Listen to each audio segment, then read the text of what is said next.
என் முதற்கண் வணக்கத்தை தெரிவித்துக் கொள்கிறேன். உங்களுடன் இணைந்து பேசும் வாய்ப்பு கிடைத்ததில் மகிழ்ச்சி அடைகிறேன். இன்றைய வாசிப்பின் முக்கியத்துவம் பற்றி பேச்சு போட்டி எனும் நிகழ்ச்சியில் கலந்து கொண்டு பேசும் வாய்ப்பு எனக்கு மிகுந்த மகிழ்ச்சியை தருகிறது. வாசிப்பு என்பது மனித வாழ்வின் ஒளி விளக்காக திகழ்கிறது. அறிவை வளர்க்கும் முதன்மை ஊற்றும் வாசிப்பே.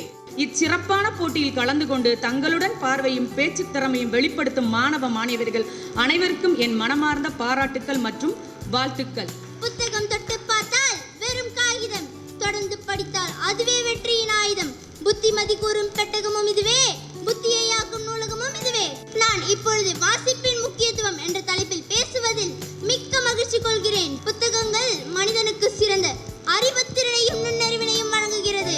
புத்தகம் படிக்க படிக்க பழக்கம் வரும், படித்த பிறகு அதுவே வழக்கம் தரும். நான் இன்று பேச போகும் தலைப்பு வாசிப்பின் முக்கியத்துவம். வாசிப்பு என்பது அறிவின் கதவுகளை திறக்கும் திறவுகோல் போன்றது.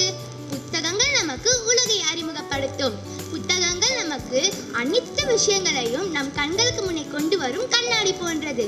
இன்றைய மாணவர்களே, நீங்கள் நல்ல அறிவை பெற வேண்டும் என்றால் தினமும் வாசிப்பை ஒருக்கமாக வைத்துக் கொள்ள வேண்டும். வாசிப்பதன் மூலம் புதிய சொற்கள் தெரிந்து கொள்ளலாம்.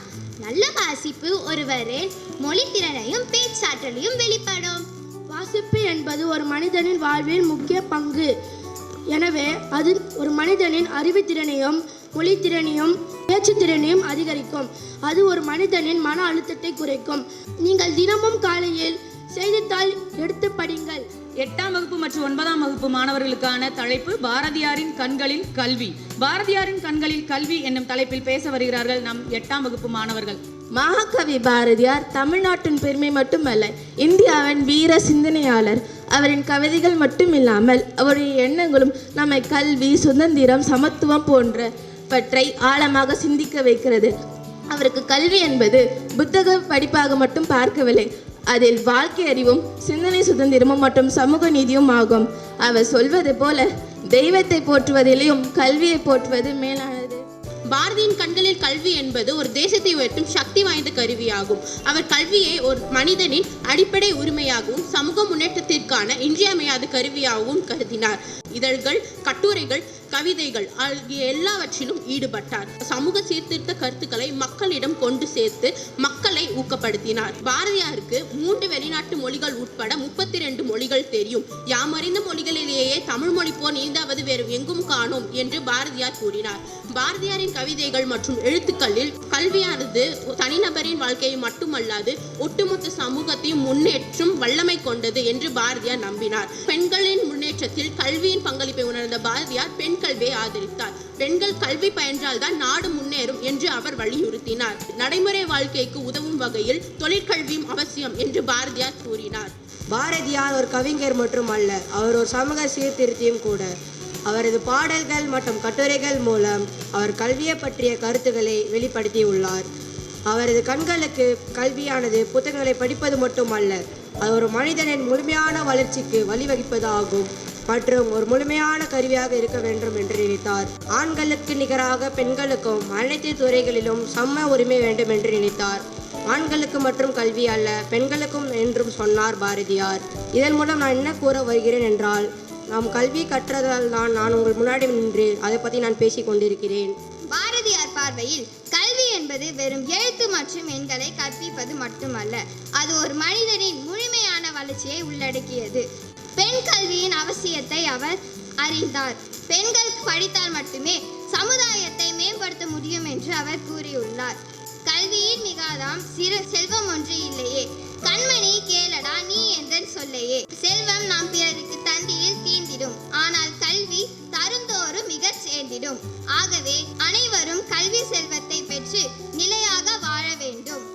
பாரதியாரின் கண்களில் கல்வி என்பதே ஏழை ஒருவனுக்கு கல்வி புகட்டுவதே பொன் பொருள் தானம் செய்வதை விட புண்ணியமானது என்று பாரதியார் கூறுகிறார். மேலும் சிறார்களுக்கு கல்வி மற்றும் கற்பதல் முறைகளில் பாரதியார் புதிய சிந்தனைகள் கொடுத்தார். பாரதியார் கல்வி மனிதனை மேம்படுத்துகிறது. பாரதியார் பார்வையில் கல்வி என்பது வெறும் புத்தக அறிவை மட்டும் பெறுவதல்ல, அது மனிதனின் வாழ்க்கைக்கு முக்கியமானது. எப்படி ஒரு மனிதனுக்கு உணவு முக்கியமோ அதுபோல கல்வியும் அவசியம் என்று பாரதியார் நமக்கு வலியுறுத்துகிறார். கல்வி என்னும் வித்து அழிக்க முடியாத சொத்து, அல்ல அல்ல வரும் முத்து, என்றென்றும் குறையாதது, என்றென்றும் திகட்டாதது. பெற்றோர்களிடம் கற்பது வாழ்க்கை கல்வி, தோல்விகள் தருவது அனுபவம் கல்வி, வெற்றிகள் தருவது தன்னம்பிக்கை கல்வி. தேசத்தை செதுக்கும் மாணாக்கர்கள் என்னும் தலைப்பில் பேச வருகிறார்கள் நம் பள்ளி 10ஆம் வகுப்பு மாணவர்கள். நம் மாணவர்கள் தான் ஒரு தேசத்தின் வளர்ச்சிக்கு வேர்களாக இருக்கிறார்கள். மாணவர்கள் தேசத்தை செதுக்கும் சிற்பிகள். தேசம் என்னும் பெரும் சிலை அவர்கள் கையால் தான் செதுக்கப்படுகின்றன. இன்று மாணவர்கள் கற்பது, வாழ்வது, வெல்வது இவைகள் அனைத்தும் நாட்டின் கட்டியமைப்புகளே துளிகள். இந்த ஒவ்வொரு துளிகளும் ஒன்று சேர்ந்து பெரும் கடலாக மாறுகின்றது. மாணவர்களாகிய நாம் தான் இந்தியாவின் முதற்கட்ட சிற்பிகள்.